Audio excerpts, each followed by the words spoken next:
Festival es una locura, te decía antes cómo lo están logrando llevar a cabo, cómo lo pensaste y lo bien que está saliendo. La verdad que es espectacular que puedan existir estas cosas en un año que ha sido desastroso.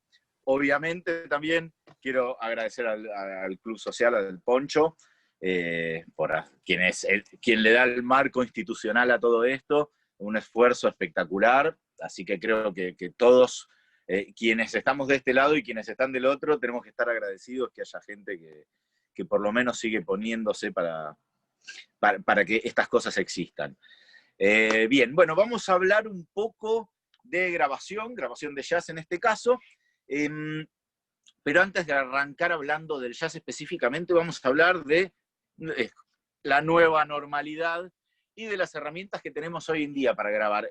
Recién antes de que abramos para todos, estábamos hablando de cómo una de las cosas que está cambiando en la música es la exigencia con respecto a la calidad del sonido, porque estamos todos encerrados, cada uno se graba desde su casa con los recursos que tiene,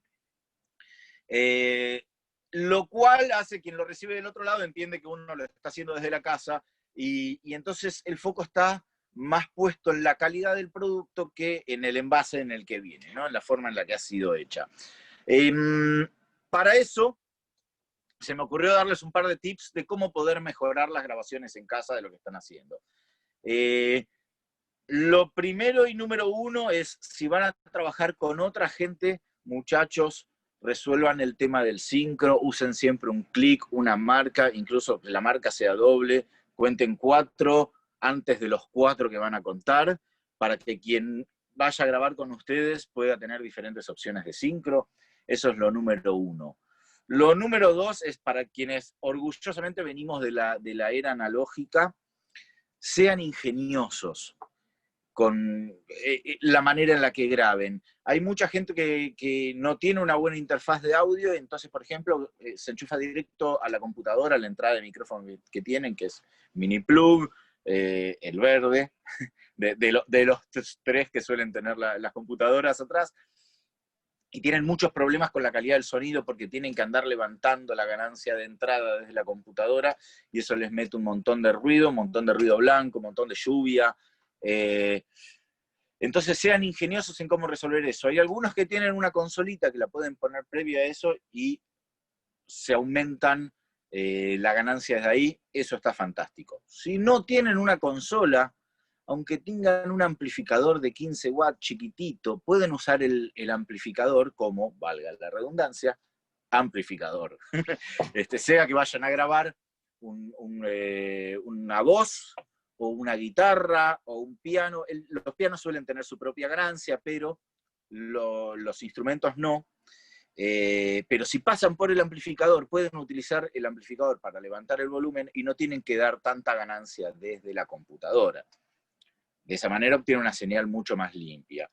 Siguiendo en esa línea, guitarristas, sobre todo ustedes, la mayoría de esto ya seguro lo sabrán, va a haber muchas obviedades, pero bueno, no quiero dejar nada fuera, ¿no? Pero es muy común ver guitarristas que usan pedaleras, por ejemplo, y manejan el volumen desde el instrumento. Eso genera varios problemas. El primero es que los efectos no responden como deberían, porque no están recibiendo toda la energía que la guitarra, el micrófono de la guitarra, le está enviando. Por lo cual una distorsión que puede llegar a sonar de una cierta manera termina siendo mucho más leve. Pero además hay otro problema, que es que generalmente las pedaleras suelen tener una puerta de ruido. Una puerta de ruido trabaja de la siguiente manera. Básicamente dice, todo lo que esté por debajo de este volumen de la señal que entra, apagalo. Todo lo que esté por debajo de este nivel, apagalo. Entonces sucede que si uno baja la guitarra, va a haber notas o cosas que uno quiere tocar cuando uno quiere tocar suave, que quedan por debajo del umbral y se apaga. Y entonces empiezan los problemas de quieren estirar una nota y no tienen sustain. Entonces, desde la guitarra siempre manden la mayor cantidad de señal posible, siempre al máximo, y regulen el volumen, o desde la pedalera, o desde el amplificador, o desde la consola, hacia donde están grabando. Entonces, eso, traten de enviar, cuando graban en la compu, compu traten de enviar la mayor cantidad de señal posible, la mayor cantidad de volumen desde la fuente. Siempre en grabación, lo más importante de todo es la fuente. O sea, de dónde viene el volumen del sonido, sea un instrumento o sea un micrófono. Siempre la buena calidad de sonido de una grabación arranca por el micrófono. Tanto la calidad del micrófono como cómo está colocado, en dónde el famoso lo arreglamos en la mezcla, sabemos todos que es una gran mentira. Hay ciertas cosas que lo arreglamos en la edición en todo caso, pero si un tambor se grabó con mal sonido, vamos a lograr mejorar un poco un mal sonido, pero nunca vamos a lograr un buen sonido. Así que, en cuanto a la señal de entrada para grabar, eso. Lo segundo es sean ingeniosos también en cómo manejar la acústica. La famosa lo grabo en el baño. Hoy en día hay muy buenos efectos, muy buenas reverbs. No tiene sentido trabajar con la reverb que pueden conseguir en un baño, que es más un eco que una reverberancia, porque es un rebote lo que estamos obteniendo, no un sonido que se va en el tiempo, ¿correcto? La mismísima definición de la diferencia entre eco y reverberación. En un baño tienen eco. Y cuando vos grabás una señal ya con ese eco, o ya con una reverberación también, no se puede sacar después. Entonces, trabajen en la manera de poder limpiar la señal lo más limpia posible, rodéense de algún colchón. Si lo van a filmar también, porque también hoy se filma mucho, decoren el colchón, pero traten de rodear sobre todo la fuente. Si van a pasar a través de un amplificador, rodeen el amplificador. Ingénienselas para obtener un sonido limpio. Y a partir del sonido limpio, después se va a poder hacer de todo. Bien, vamos a hablar ahora sí un poco más específicamente del jazz. El jazz hay dos maneras de encararlo en cuanto a su sonido. Y siempre estas decisiones se toman obviamente antes de empezar a grabar, porque depende de lo que decidamos, va a ser la manera en la que se microfonea. Como les decía, hay dos maneras de encararlo. O vamos a buscar un sonido de jazz moderno, o vamos a buscar un sonido de jazz tradicional. Hay muchos que eligen tener una sonoridad más de los años 40, incluso ir un poco más para atrás, 30, 40, 50 grupos vocales, sonido tipo Louis Armstrong, o sonido más tipo Gillespie. Entonces, primero tenemos que decidir qué tipo de sonido estamos buscando.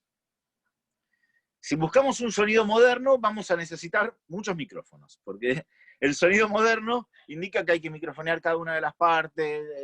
En la batería vamos a estar usando entre 8, 10, 12 micrófonos entre cada cuerpo, si tenemos la posibilidad, porque la sala nos lo da, lo que son los rooms, los aéreos. Ahora, si buscamos un enfoque más tradicional del sonido de la batería, por ahí estamos usando 2 o 3 micrófonos, donde usamos uno más a la altura, vendría a funcionar como una suerte de room, donde lo tenemos colocado a la altura de los oídos, mirando de frente a la batería, y luego trabajamos con 1 o 2 aéreos, depende si lo queremos hacer estéreo o no, o incluso se puede tomar de lejos con un solo micrófono, tomar un room, y ahí vas a obtener un sonido más similar a lo que es el sonido clásico del jazz. Lo mismo con los instrumentos. Si uno se pone a pensar en cómo se grababa, porque tiene que hacer eso, cuando uno graba tiene que imaginarse, si está tratando de copiar algo, imaginarse cómo lo hicieron. Hay un montón de logs, de libros que relatan justamente las técnicas de microfoneo que se usaron. Incluso para los Beatles hay un libro, el otro día no recuerdo con quién lo charlaba, pero hablábamos de esto, de que está el libro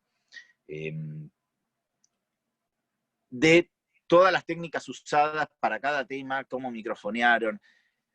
Pero tiempo después, técnicos que han trabajado ahí han dicho que esos eran como papeleo que había que llenar y lo hacían por ahí, pero después empezaban a grabar y empezaban a mover las posiciones de los micrófonos, así que tampoco refleja exactamente la manera en la que se hacía. Así que, de nuevo, muchachos, a usar la imaginación, a pensar en cómo se habría hecho, tienen que tratar de pensar en los grandes estudios de esa época, donde por ahí vos tenías la banda atrás y el cantante se lo ponía adelante, todos en la misma sala, y el cantante tenía su micrófono, y para la orquesta después había, para la orquesta entera, uno o dos micrófonos.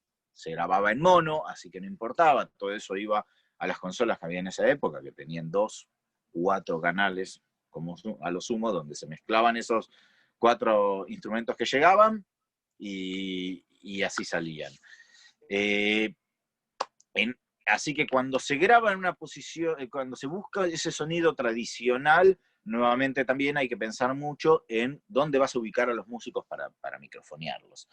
Porque se tienen que embarrar. Parte del sonido que vas a obtener, por ejemplo, de la batería, no es solo los micrófonos que le pongas a la batería, sino lo que va a estar llegando del micrófono del bajo que se mete de la batería. No son enemigos. Yo veo todo el tiempo los plugins que salen hoy en día y las técnicas que sugieren hoy, todo el tiempo apuntan a eliminar lo que llaman el bleeding, el sangrado, que es lo que se mete de una fuente por el micrófono que supuestamente está tomando otra fuente. Yo creo que hay que ser más piola que eso y en vez de tratar de eliminarlo, sobre todo para el jazz, hay que aprender a trabajar con ello. Es como cuando se microfonea una batería. Para mí el micrófono más importante de la batería, bueno, no sé si el más, pero es desde el cual yo arranco toda mi mezcla, es el room. Porque el room es el que le va a dar el color, el room es el que lo va a hacer sonar real a la batería. Y el room es básicamente un micrófono de sangrado, que toma todo lo que haya dando vueltas. Entonces aprendan a abrazar el concepto de que van a tener colación de sonidos de otros instrumentos cuando graban jazz, porque pasa esto, en otros estilos, en el rock, graban todos por separado, cada uno aislado y no hay problema. Pero en el jazz, salvo las cosas que son muy técnicas, no es conveniente grabarlo por separado, porque no es solo el solista que necesita escuchar a la banda también necesita escuchar al solista y acompañarlo, y guiarlo. Si el solista baja, la banda baja, si el solista sube, la banda sube, le devuelven frases, el jazz tiene todo eso. Entonces, parte del sonido es aprender a trabajar con el sangrado, justamente, que tenemos de los otros instrumentos, y usarlo y tomarlo en consideración al momento de mezclar. Obviamente, mientras menos sangrado tenemos, es más fácil de mezclar cada instrumento, pero al momento de... es como cuando uno trabaja en la batería. Tomo la batería como ejemplo porque son muchos cuerpos que tenemos que hacerlo sonar como uno solo. Entonces yo cuando armo el sonido del tambor, tengo en consideración que parte del sonido del tambor, más allá de cómo lo ecualice, o sea, yo ecualizo hasta un cierto punto el tambor solo, con todo lo demás muteado. Pero después tengo que abrir, porque los aéreos, el room, todo eso van a darme otra gama de colores que se le va a aplicar al tambor. Y no puedo mezclar independientemente de eso, porque si yo logro el sonido perfecto del tambor con todo el resto muteado, cuando abra lo demás, chao, se me fue ese sonido, lo perdí. Donde entraron los demás, me destruyeron el sonido del tambor. Entonces, hasta cierto punto, cuando uno ecualiza, que colocas lo que sería la ecualización técnica, que le retiras las frecuencias que no vas a usar, donde lo aislas un poco, se hace de esa manera. Después le agregamos, abrimos el resto de los canales para escuchar cuál va a ser el sonido final. Y terminamos de ecualizarlo en todo caso de esa manera. Así que, y bueno, en cuanto a lo que es el sonido más actual plantea un sonido mucho más cercano, mucho más personal. Todos los instrumentos están in your face, prácticamente no se usa reverbs, por decirlo. Todo va seco, va crudo, va duro, porque también hay una búsqueda desde el sonido, de los músicos que buscan ese sonido más moderno, arrancan ya esa búsqueda de sonido desde sí mismos, desde su instrumento, desde la exploración del sonido del instrumento. Entonces, todo el sonido que logran en esa exploración tiene que ser lo más puro posible, sin intervenciones. Obviamente la intervención que podrá tener es el color que le pueda llegar a dar un compresor, pero esas cosas suman, suman a la claridad del sonido de la fuente, no embarran como de repente poner una reverb o empezar a jugar con la ecualización. Así que en cuanto a eso, por ahí a la batería, en un sonido más moderno, ya entra mucho más en consideración el tema de la sala en la que estás, porque como el sonido tiene que ser mucho más cercano, más así, pegado a la jeta, el microfoneo también es mucho más cercano, se tiene mucho más en cuenta los cuerpos, y la sala, por ahí uno tiene que resignar un poco del room, porque si la sala no da la acústica justa, es preferible hasta incluso no usar el room y tratar de recrear algo posteriormente. Tratando de, por ejemplo, algo que se puede hacer para lograr un room, un truquito, es tratar de hacer una mezcla de la batería sin la reverb, sin nada, pelada así como está, lograr un buen balance de volúmenes y hacer un bounce estéreo de esa batería. Y luego ese canal seco empezar a jugarle con la reverb para poder inventar un micrófono de room. Nuevamente, hay que ser ingenioso. Hay que tratar de usar la imaginación todo lo más posible. Ahora vamos a hablar también de eso, del tema de cómo generar canales extra para poder obtener diferentes texturas. Con respecto al jazz y esto de tocar en vivo, vamos a hablar ahora un poco de lo que es grabar a una banda tocando en vivo en un lugar versus lo que es grabar en un estudio, en un ambiente controlado. Cuando uno va a grabar una banda en vivo, pasa, el primer problema con el que nos encontramos es el equipamiento, pero no el nuestro, el equipamiento del lugar. Uno nunca sabe con qué consola se va a encontrar, qué micrófonos usa el lugar. Entonces ahí siempre surge la disyuntiva de micrófonos propios versus el microfoneo del lugar, por ejemplo, porque hay lugares que tienen buenos micrófonos, los buenos teatros tienen buenos micrófonos, hay otros lugares que tienen los micrófonos correctos, pero de calidades inferiores. Hay, por ejemplo, para la batería, hay muchos que usan ahí un maletín de una marca muy conocida, vamos a no decir marcas, pero que tiene todo un kit que vienen lo que serían los micrófonos para la batería. Están buenísimos para en vivo, pero por ahí no para grabar algo más serio. Y después están los que tienen simplemente por ahí una serie de 58 o 1058, hablo del SM58 de Shure, y entonces microfonean todo con eso, lo cual también trae sus problemas. Entonces ahí es una cuestión, se decide en realidad en base al destino del producto que ustedes quieran crear. Porque un demo o grabar algo para tener el registro es una cosa, si es una grabación que planean comercializar posteriormente, hay que ponerle un poco más de empeño. Ahora, después de eso tenemos el problema de la consola. las consolas, no todas tienen, por ejemplo, las salidas de insert.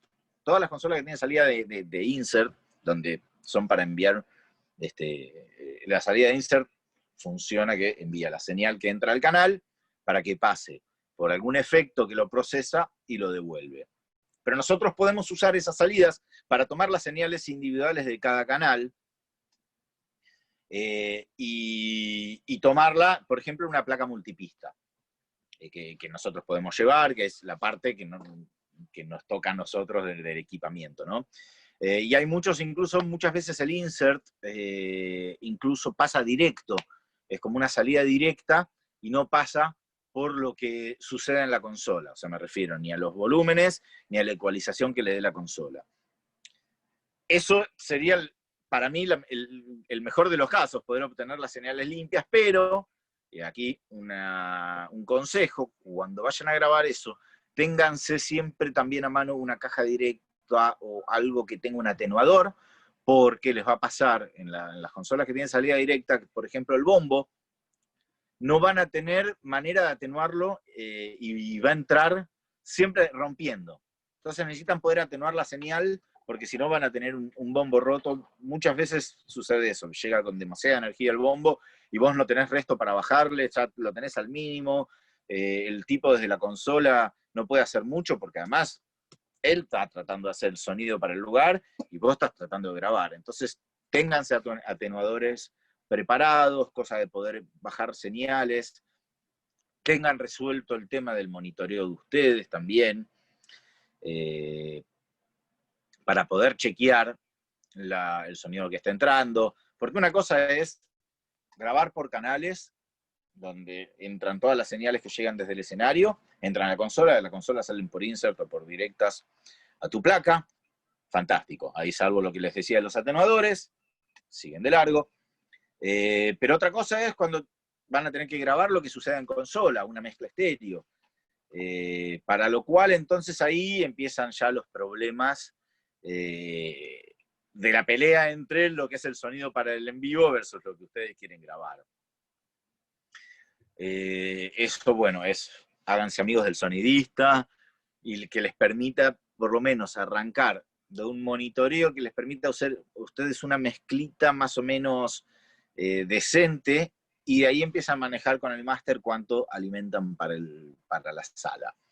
Y van a poder llegar a un acuerdo.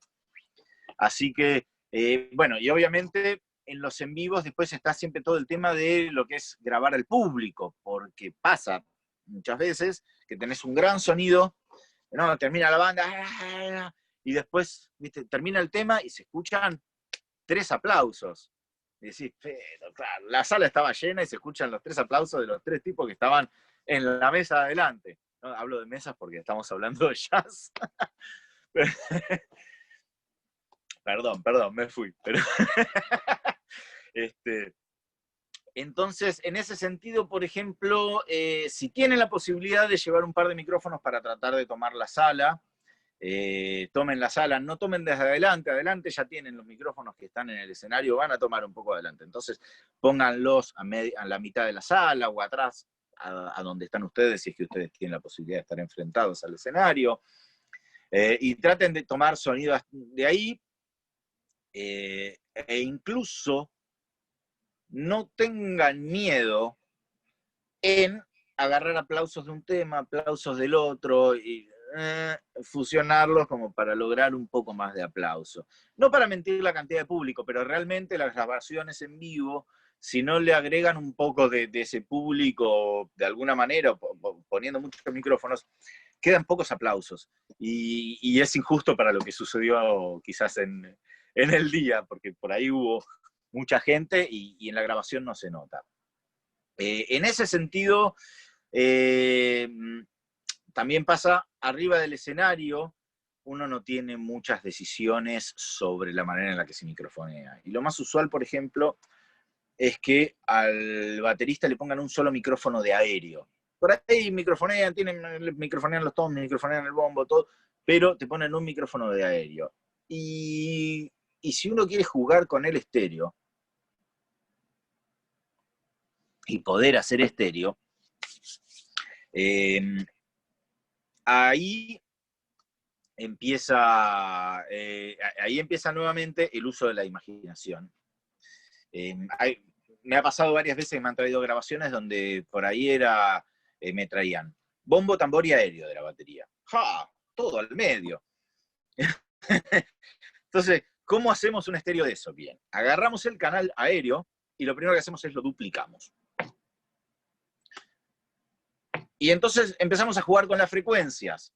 Incluso podemos hacer 2, 3 copias y empezar hasta a recortarlo. Vamos a usar el aéreo original en el medio como principal, pero podemos recortar el ride por un lado, tratar de levantar platillos en otro, entonces recortamos, dejamos solo el ride, sacamos todas las frecuencias, solamente queremos que se escuchen las frecuencias altas que van a hacer que el ride funcione, no para separarle que cómo suena el ride, sino es como para lograr generar una distinción de que el ride está sonando de un lado o del otro. Lo mismo con el hi-hat o el platillo del crash, si lo tiene. Eso también, al momento de grabar, presten atención a cómo está armado el baterista, a cómo está armada la banda, quién está de qué lado, para después poder armarlo de esa misma manera. Traten de recrear lo que está sucediendo. Sobre todo en el jazz. En otros estilos, en el pop, en el rock, donde uno se puede poner más artístico, ahí ya se piensa de otra manera. Pero acá tratemos de recrear exactamente lo que está sucediendo arriba del escenario. Entonces, mirar cómo está el baterista, si el platillo del crash lo usa acá, o si tiene dos, y tratar de recrear mediante recorte de lo que es el archivo en sí, como del recorte de las frecuencias que no, sobre todo, o sea, de las que no nos importan, para poder resaltar las frecuencias que nos importan. Así que en cuanto a lo que es grabación en vivo, es eso. En un ambiente controlado, obviamente, es todo mucho más fácil, porque uno tiene control de los micrófonos que se usan, de lo que es la sala, de la disposición de los músicos. Uno puede trabajar con eso justamente para ver cómo queremos manejar el tema del sangrado, por ejemplo, o si los queremos aislar, cómo aislarlos, el uso de paneles o no paneles. En ese sentido, yo, por ejemplo, para lo que es jazz, trato de no usar paneles, para justamente lograr un sonido total de todo lo que está sucediendo. Sí, muchachos, acá, fundamental, hay que controlar el tema de las fases. Para quien, voy a hacer una breve explicación de las fases, para quien no entienden lo que son las fases. Cada fuente de sonido, cuando emite un sonido, emite una onda. La onda, ¿verdad?, se mueve en forma positivo, negativo, negativo, con cierto dibujo. Cuando vos tenés un micrófono que va a captar ese sonido, las frecuencias siguen un ciclo. Entonces, cuando esa fuente llega al micrófono, el ciclo llega en un cierto momento. El micrófono lo toma en un cierto momento del ciclo. Cada micrófono va a tomar el mismo sonido. Por ejemplo, nuevamente vuelvo a la batería. Vos tenés un micrófono que está puesto sobre el tambor y un micrófono que está puesto sobre el tom. Ambos van a recibir la señal del tambor, pero en diferentes momentos del ciclo, o no. ¿A qué me refiero? Porque el ciclo va positivo, negativo, positivo, negativo. Si la otra onda viene en fase, van a ser ciclos similares y al micrófono les va a llegar a los dos, por ejemplo, en el momento del ciclo positivo.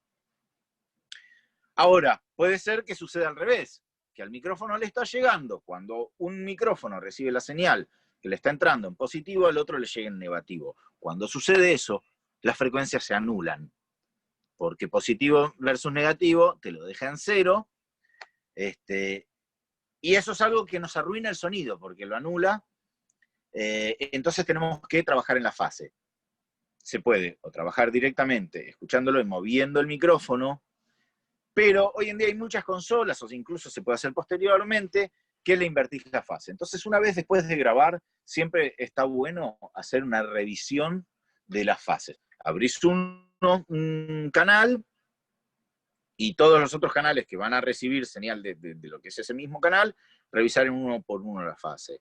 Si no te das cuenta, le pones hoy en día, generalmente en lo que es, hay plugins de ganancia, que tiene, o trim, que también, o sea, son el trimado, que te permite manejarla, darle más ganancia o menos ganancia a una señal, pero además suelen tener el botoncito de invertir la fase, que básicamente es un círculo con una rayita.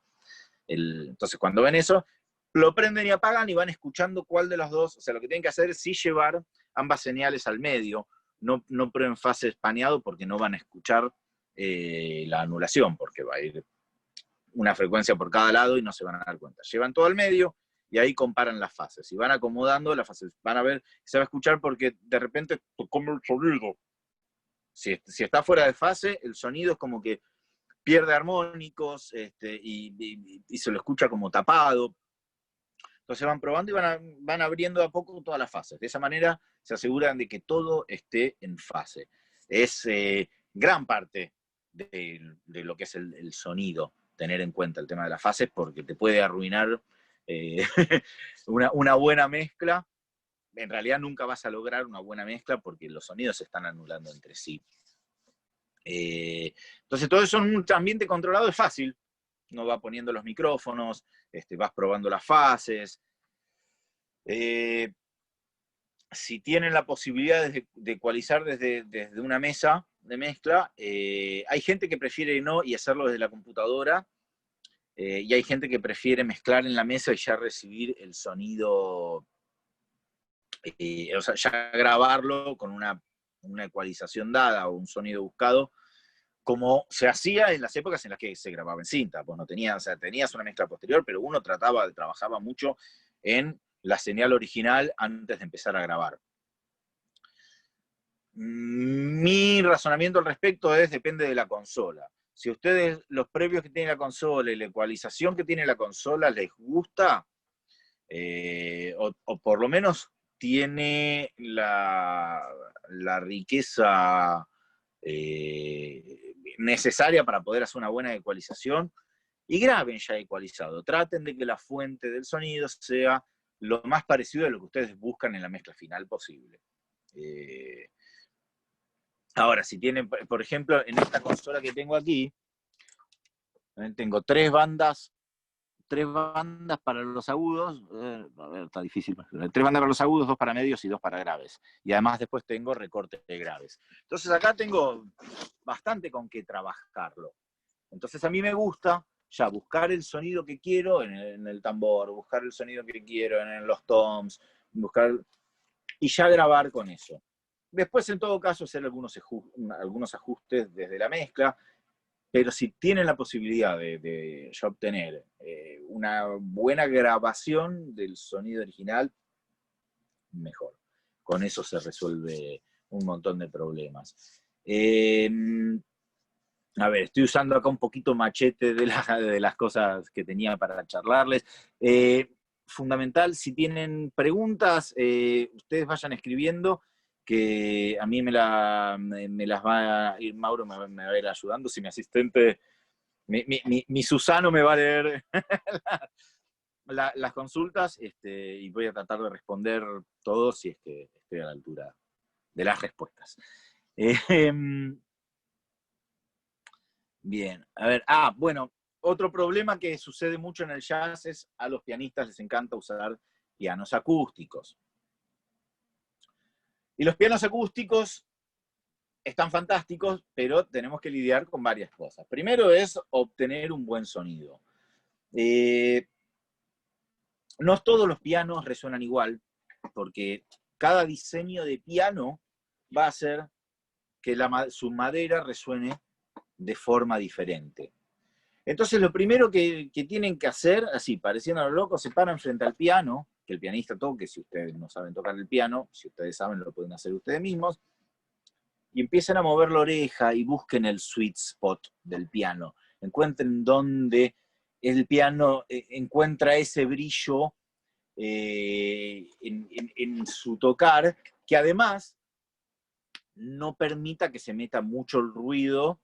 No todos los pianos están en perfecto estado, entonces sucede que las teclas, si no tienen bien el tema de las felpas entre tecla y tecla, pueden ser un poco ruidosas.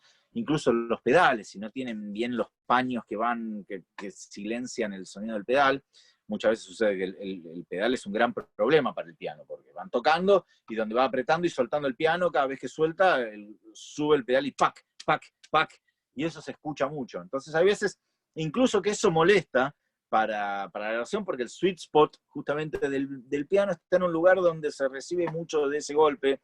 Entonces ahí hay que empezar a poner goma espuma, cosas, tratar de hacer que el pianista pueda seguir usándolo sin molestar su tocar, pero tratar de reducir el sonido. Pero además, más allá de todos los problemas que podemos tener para lograr un sonido limpio del piano, tenemos otro problema, que es la afinación. No todos los pianos están en 440 perfecto. Algunos incluso están más arriba y algunos están un poco más abajo. Es más, el piano, al ser un instrumento de madera en su totalidad y que está prácticamente, son maderas y unos clavos que sostienen la tensión de las cuerdas, y los clavos están en la madera, por eso siempre es muy importante que quien afina un piano sepa afinarlo, pues si te sale uno de esos clavos, deformaste ya lo que es el agujero de la madera, ya no agarra como antes, cagaste, ¿no? Pero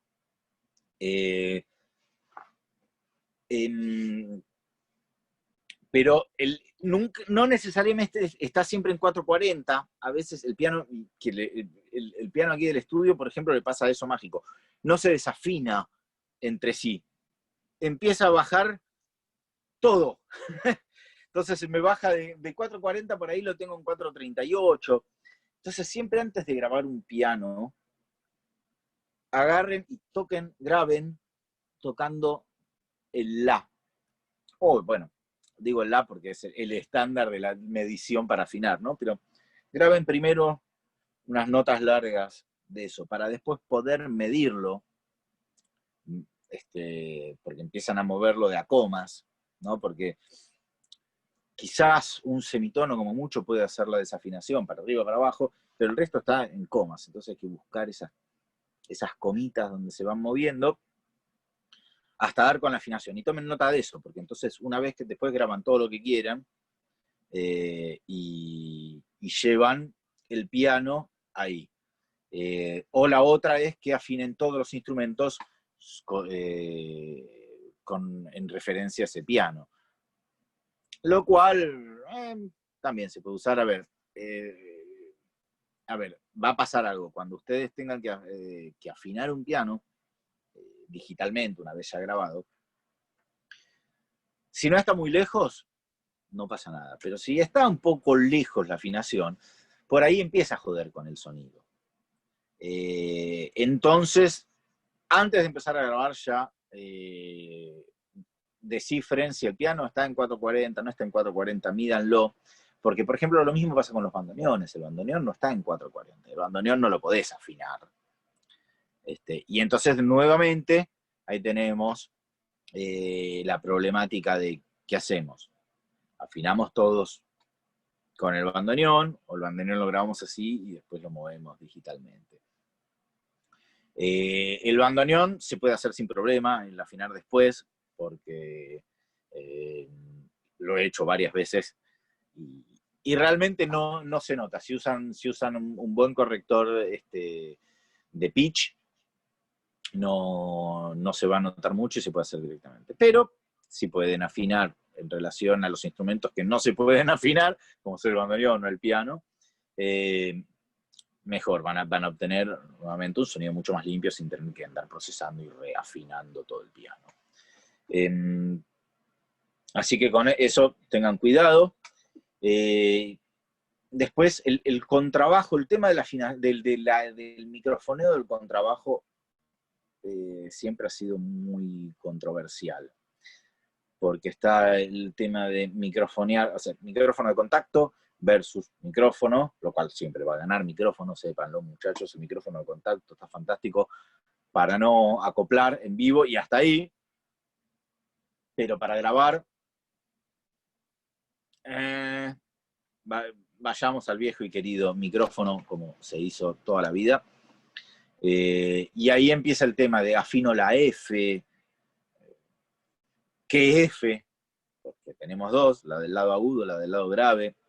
Realmente, si estás grabando con toda la banda y querés reducir la cantidad de micrófonos para reducir la cantidad de sangrado, y te recomendaría ir a la F del lado agudo. Siempre evitemos los graves. Graves podemos dar, pero quitar. Después es un poco más complicado para lograr un sonido limpio, sobre todo, ¿no? Para que tenga buen ataque. Hay muchos también que microfonean desde adentro del arco. Si esta es la forma del arco, meten el micrófono, ¿no? Acá vienen las cuerdas, meten el micrófono acá mirando hacia arriba. Es un sonido interesante, pero que te puedes encontrar con problemas si no está bien aislado el micrófono, porque va a levantar mucha vibración de la caja también, lo cual le va a sumar muchísimos graves. Graves difíciles de quitar para después lograr un buen ataque. Entonces, a mí, como me gusta grabar particularmente el contrabajo, es apuntando al puente, pero desde afuera. El contrabajo parado, si acá está el puente y las cuerdas vienen, ¿no?, de esta manera, porque vienen desde la trastiera, así. El micrófono puesto ahí, mirando al puente, si quiero un poco más de dedos, un poco más arriba, donde va a estar los dedos del bajo. Y tomo eso, pero si tengo la posibilidad de también, le meto un room, un micrófono un poco más alejado, nuevamente, teniendo en cuenta la fase, midiendo la fase para que no tengamos anulación, pero con eso vamos a captar entonces la resonancia y los graves que queremos, pero los tenemos por un lado, y vamos a tener un montón de ataque y notas súper nítidas desde el micrófono del puente. Esa es mi recomendación para el contrabajo, para poder tener un sonido limpio que nuevamente, después, si estás en la sala y está el guitarrista, y está el baterista, y está el cantante, va a haber mucho de ese sangrado que vamos a poder usar a nuestro favor para terminar de cerrar la sonoridad del bajo desde lo que son los graves.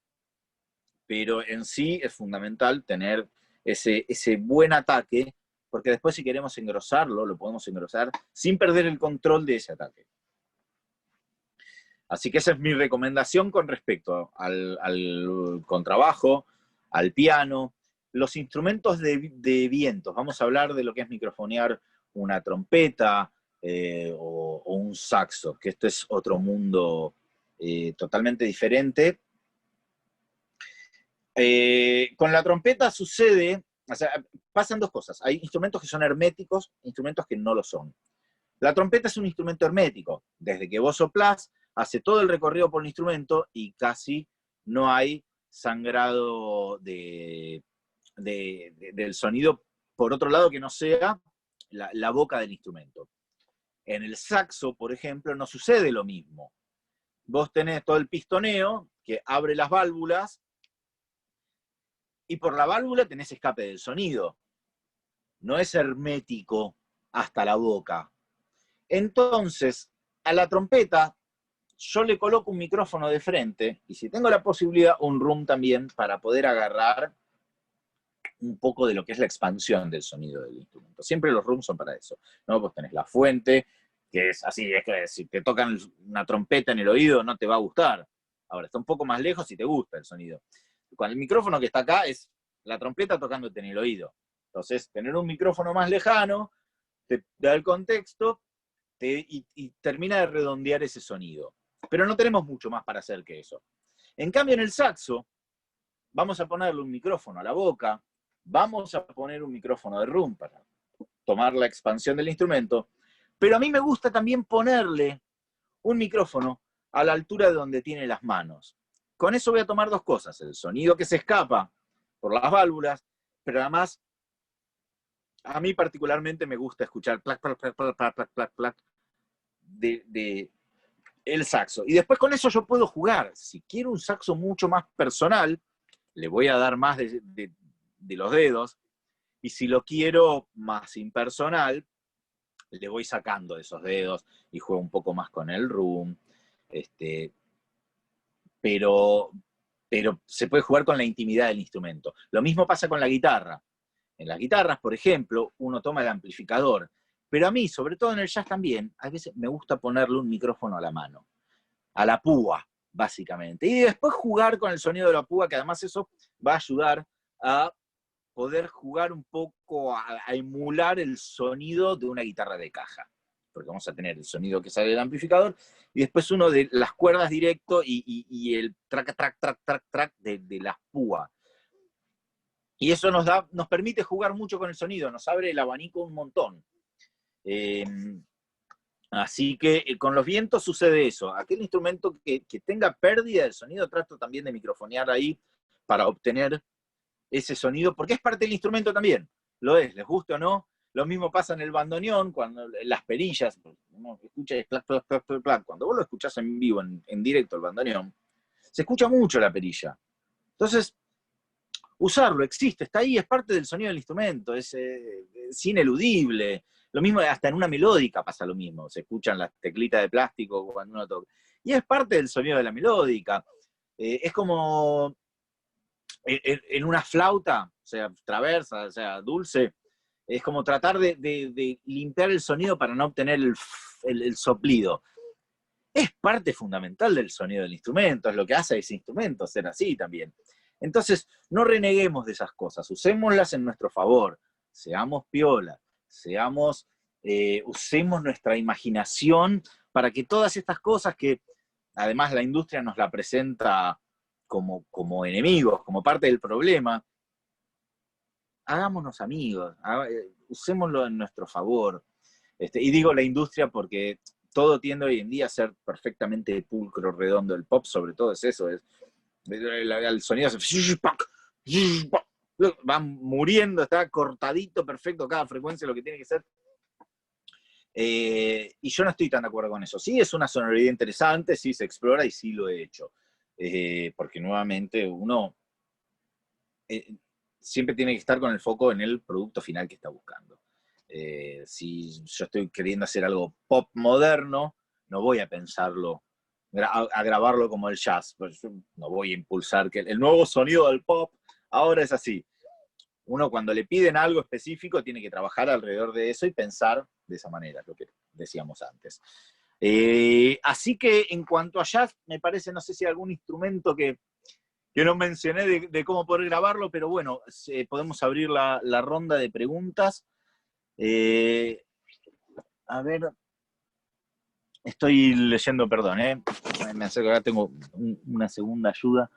Estoy leyendo... el machete que está muy bien, el ayuda a memoria, siempre tiene no, ahí estaba leyendo más que el machete, en realidad el diálogo, el chat del grupo, pero está bien, no había preguntas específicas ahí. Ahí estaba. Bueno, vamos a hablar mientras tanto, mientras la gente piensa preguntas, un par de recomendaciones para los músicos ahora. A todo lo que hablamos es desde el lado del tipo que va a grabar, ahora vamos a hablar de qué es lo que tienen que tener en cuenta los músicos para ir a ser grabados. ¿Sí? Muchachos, punto número 1, fundamental, esto les salva la vida a ustedes y les salva la vida al tipo que los va a grabar a ustedes. Lleven sus cosas, tengan su sonido resuelto. No porque el sonidista no lo tenga, pero por ejemplo, acá en el estudio muchas veces me llaman y me dicen, y tienen batería, y tienen guitarras, y tenemos. Pero yo siempre les digo, pero si vos podés venir con la tuya, incluso con el equipo, acá tenemos unos equipos bárbaros, pero si vos tenés el tuyo, tráelo. Si después nos sirve, vemos. Pero, ¿para qué vas a venir a encontrarte con un equipo que no conoces, donde vas a estar media hora tratando de armar tu sonido y después lo grabás y no vas a estar convencido del todo porque no se parece a tu sonido, entonces vas a estar otros 40 minutos buscando plugins, tratando de hacer... Venías con tu equipito y del momento uno suena como vos te gusta.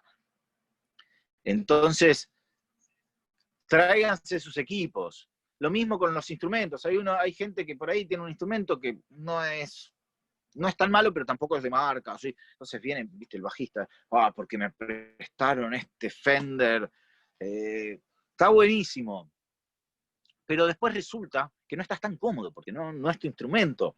Entonces, si te van a prestar un instrumento para grabar, que te lo presten por lo menos un mes antes y tenete un mes encima de tocar con ese instrumento, para que cuando vengas estés cómodo.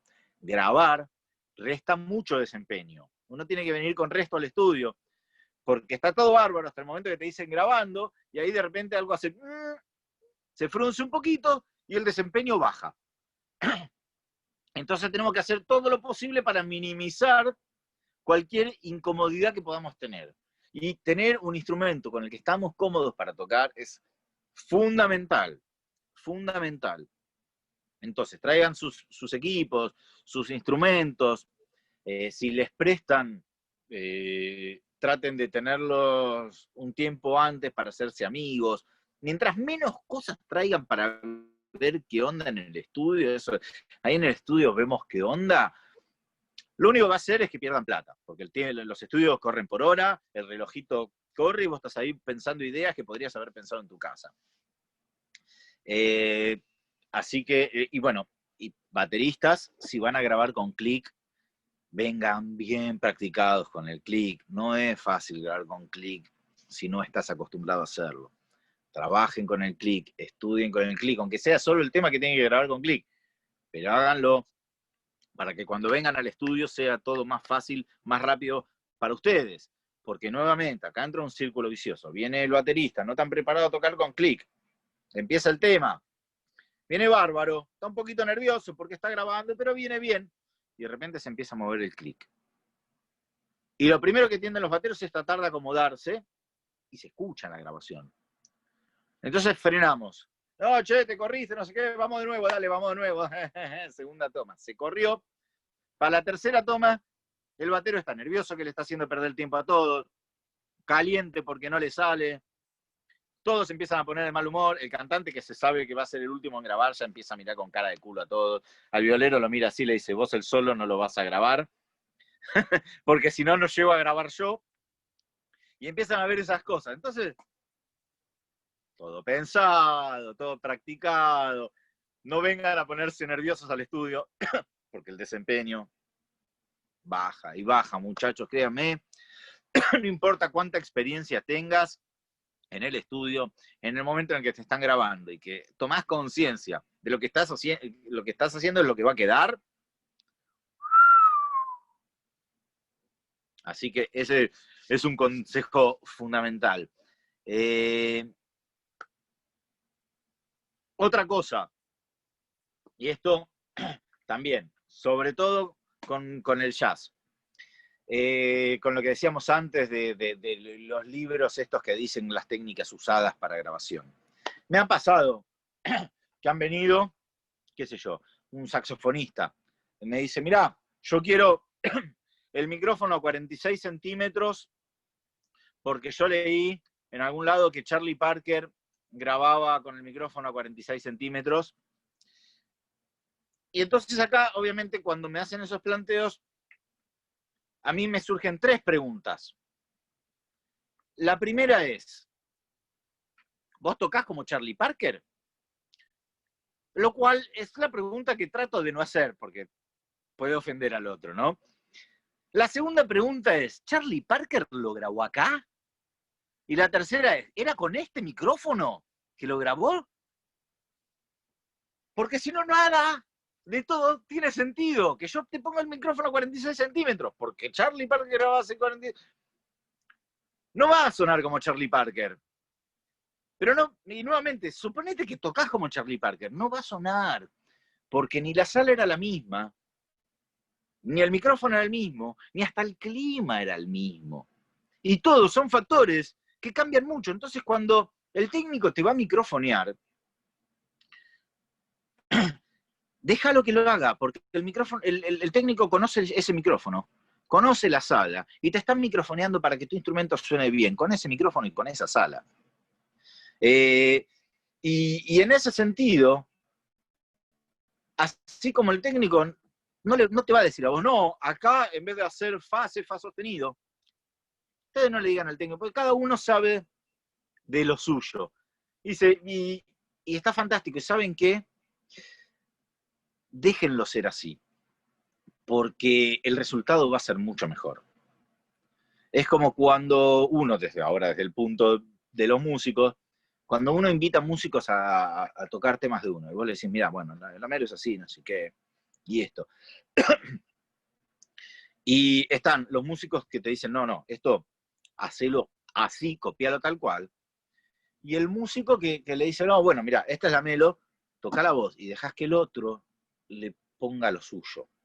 Y empiezan a aparecer ideas nuevas ahí, y cosas que por ahí te gustan más que las ideas propias que tenés. Porque uno cuando compone y arregla, uno tiene su forma, esto de lo que es el estilo personal de cada uno, ¿no? La forma en la que piensa los arreglos, la forma en la que hace las melodías o frasea, que con el tiempo son siempre las mismas, porque uno tiene las mismas ideas, uno recibe un montón de influencias, está fantástico, pero uno más o menos siempre rodea lo que después se conoce como el estilo propio. Entonces, cuando deja que otros músicos vengan y pongan lo suyo, empiezan a surgir ideas nuevas y empiezan a sonoridades nuevas y se abre nuevamente, se abre un paraguas de infinidad de cosas que en el 99% de los casos mejoran la pieza, mejoran la obra. Así que nuevamente, ser inteligentes, ser imaginativos y usar todas estas cosas siempre a nuestro favor. Bien, no sé si surgió alguna duda, no sé ni qué hora es, ya son las 12. Bueno, muy bien, un poco de todo, ¿eh? Un poco de todo y hasta buenas recomendaciones. Y lo último es, qué real esto que decís, lo último, ¿no? Porque claro, quiero sonar como tal. Bueno, primero no sos tal, estás donde no vino, digo, y hay un montón de todos esos factores que, bueno, son buenísimos para el músico, para tratar de que vayan entendiendo, ¿no? Que está muy bien.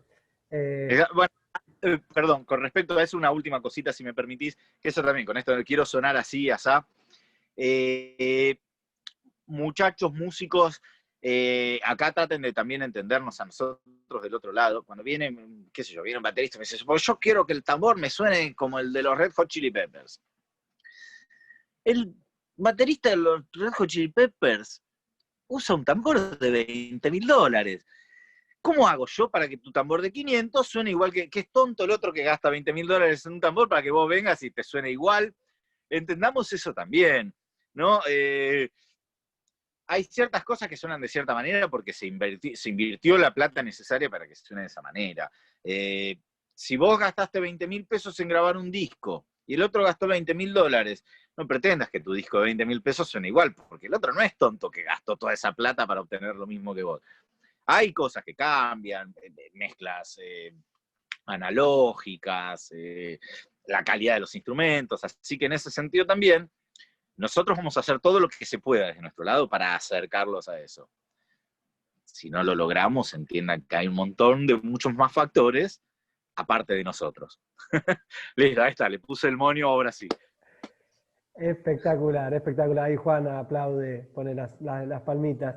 Bueno, ahí también les puse el Instagram de estudio-curú. Ahí si cliquean van directamente y ya pueden seguir el estudio de Maxi.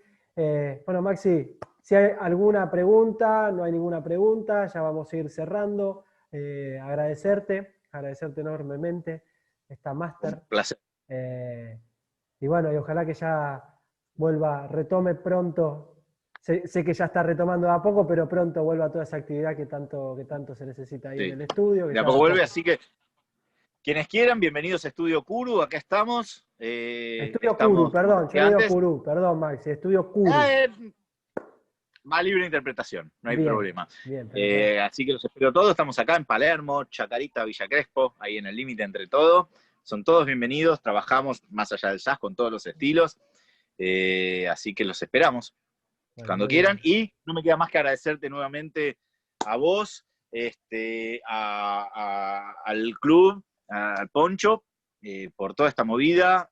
gracias eternas por seguir haciendo algo por los músicos y por todos los que estamos en la industria, que es fundamental. Sí, sí, totalmente fundamental. Bueno, divina charla, súper interesante. Muchas gracias por toda esta información. Bueno, y como siempre Gracias a ustedes. también Pablo Porceli, que hoy estuviste hablando con él, Sí. que lógicamente gestó toda esta gran movida y la verdad que es un placer para todos nosotros.